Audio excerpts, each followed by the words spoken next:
go ichie.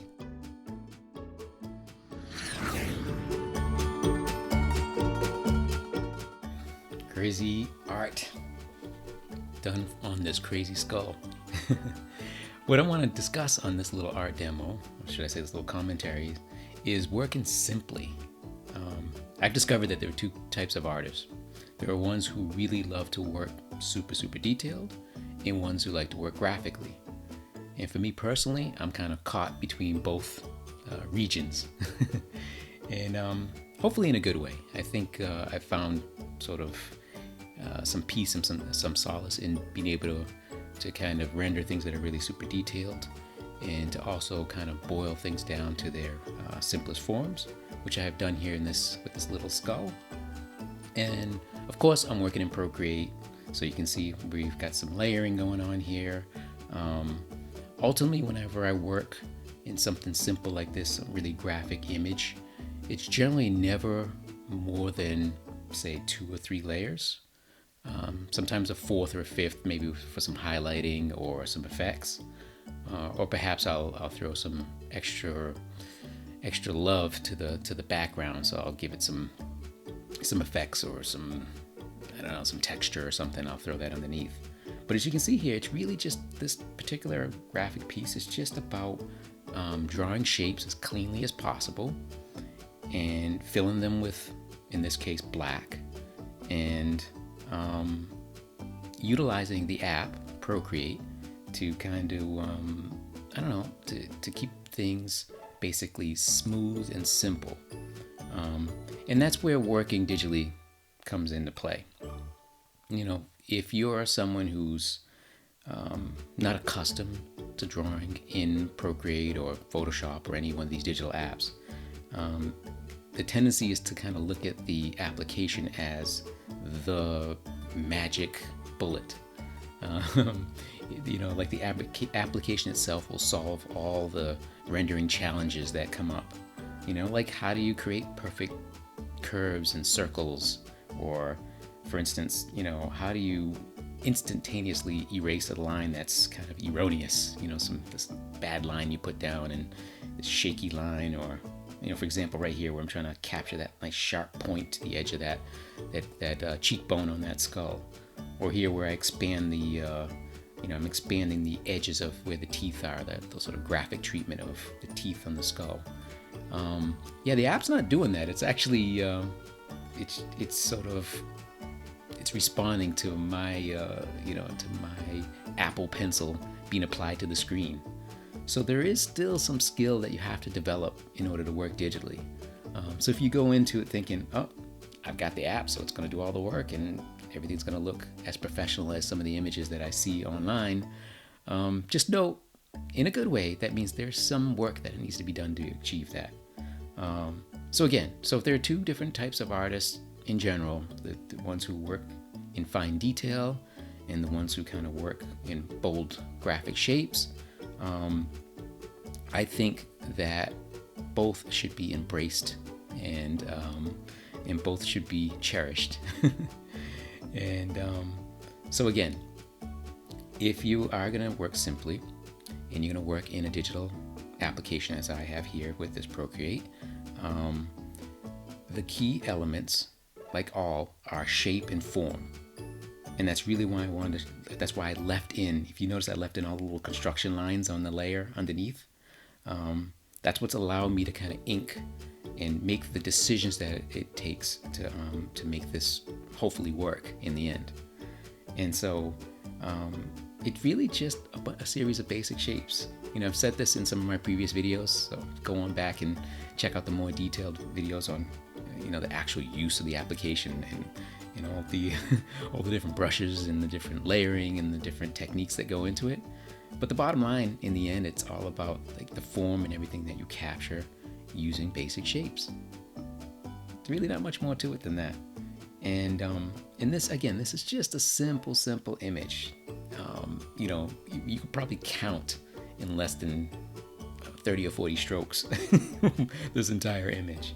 And the reason I chose to put this, I even chose to make a video of this, is because there's a previous video, literally the one I did right before this one, where I kind of discussed in my, it's a series called, The Beginner's Guide to Procreate. And I was discussing importing and exporting images into the app and how important that is to your workflow. And so I just quickly rendered this skull just to have something to export. It's really why it even exists. And I chose to make this video just to kind of talk about, how to think graphically just by seeing the forms and shapes underneath the image. No matter how simple it is, there's construction that happens underneath objects. And if you learn to see that, it really advances your art. It really, really does. As a matter of fact, there's this whole video series on YouTube, artists who kind of take photo reference images or still images from videos and show the construction lines that are happening underneath the photograph. And when you see that and you learn to recognize that, what starts to happen in time, if you practice enough and you sort of break down these images, you start to really get a sense of the construction of objects, construction of people and animals and anything you can think of. And when you do, that changes your whole aspect of how you can advance in art, and you start to lock that stuff in, and it starts to become part of your DNA. Speaking of DNA, I'm starting to throw in some of the fleshier parts on this. You can see, again, because it's simple doesn't mean that you can't give it some effort and give it some little extra panache. So that's what I'm doing here. Everything at this point now in the coloring stage, of course, is decisions and choices. Everything from selection of color to placement of color to intensity of color. It's really all it is at this point. And to be honest with you, when I first rendered this, my desire was just kind of keep this thing monochromatic because, again, it's really just a throwaway image.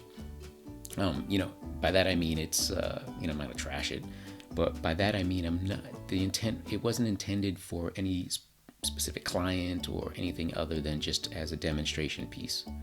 So but that doesn't mean that I'm not gonna throw a little bit of effort into it to kind of make it look like as cool as it can for something as simple as it is.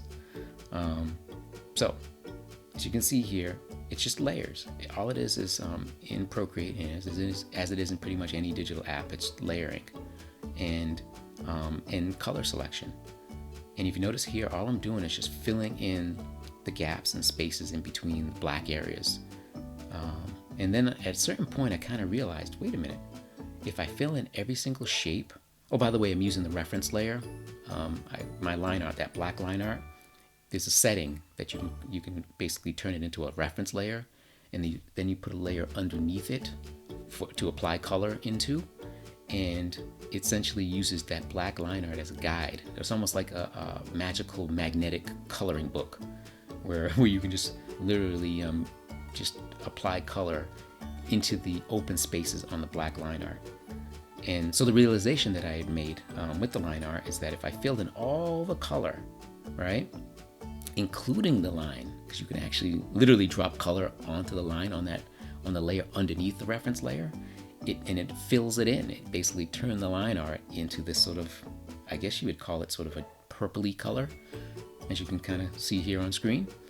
And so in doing so, I was like, oh, I was going to change the black line art. I was going to basically duplicate the layer and change the color to something else. But that sort of magically happened on that color layer that was underneath the reference layer. So now all I've done here is I've created an additional layer. Now this one's in between the color and the black line art, right? And I created a clipping mask, or clipping mask layer. And so what that does is it basically makes all the color layer art.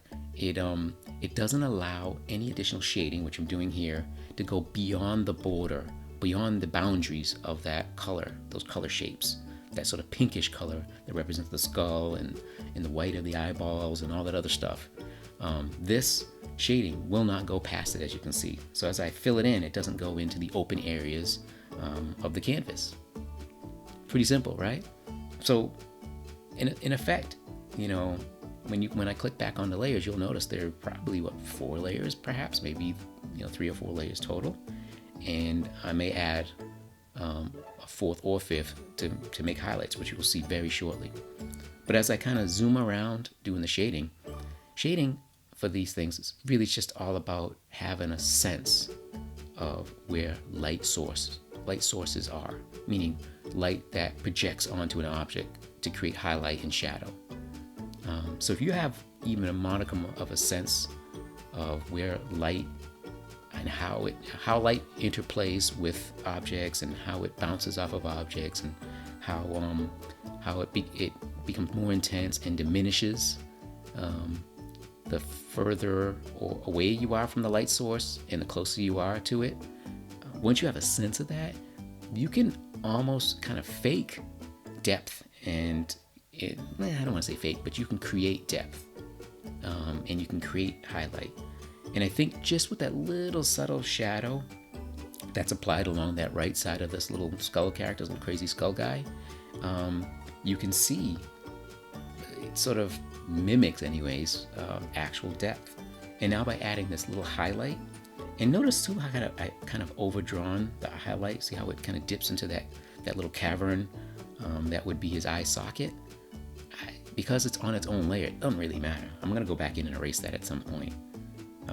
Right now, as a matter of fact, probably I just left this there. Just kind of forgot about it. Just drew that line. I liked how it flowed along the top of the skull, and so now I'm trying to pick out little areas where I think light would bounce or would catch on the kind of the rim again of that other eye socket, the eye that's in the foreground closest to us. And here's where I sort of adjust the intensity of that white highlight and just erase that area there where it overlapped into the eye socket.